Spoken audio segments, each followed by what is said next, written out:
Hey, future medics. Today we're talking about something your body does every second of every day, and that is homeostasis.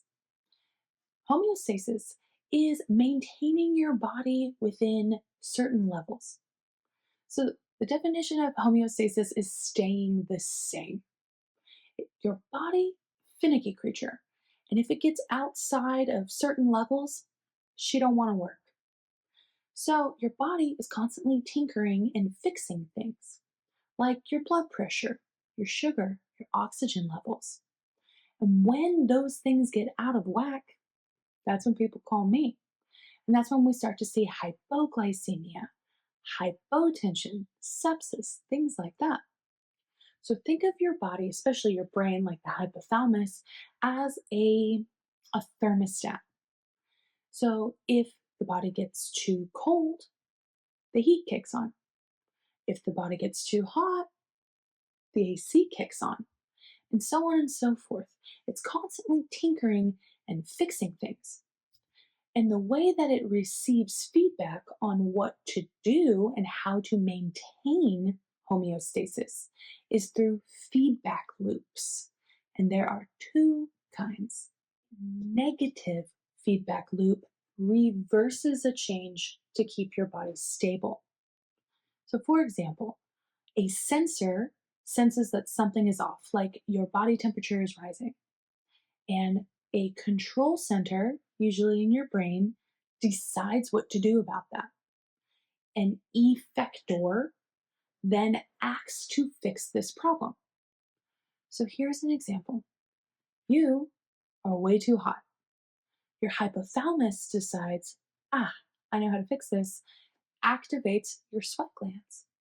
So those activate, you start sweating, which results in you cooling down. And when you have now cooled down and returned to homeostasis, your control center shuts off the loop because it doesn't need anything to happen anymore. And that is a great example of using a negative feedback loop to keep yourself in homeostasis. A positive feedback loop is rare, but still important, and it's different.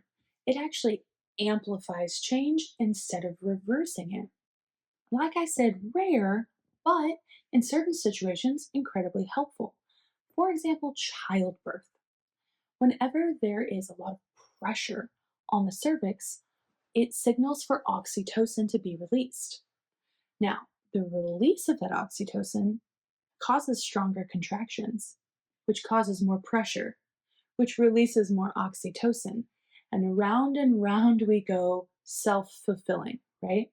Until that baby is born, and then there's no more pressure on the cervix. The whole feedback loop stops because it isn't needed anymore. In EMS, positive feedback loops aren't great. It's not ideal. If we keep amplifying a change, say hemorrhaging, that's a problem. Or we keep amplifying intracranial pressure, it's not great. But in certain situations, it is helpful, like in childbirth.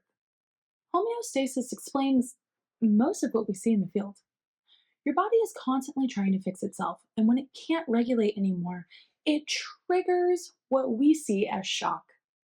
So, low blood pressure, low perfusion, lack of oxygen. Feedback loops can't work when things are that off. The same thing goes with hypothermia. When we get way too cold, the body loses its ability to shiver and fix itself and warm itself back up. Thus, the feedback loop won't even trigger and can't help. The body is constantly trying to fix itself. And it's our job to notice when patients can't anymore and step in to help. You and I are going to be that external help when the internal help just can't cut it anymore.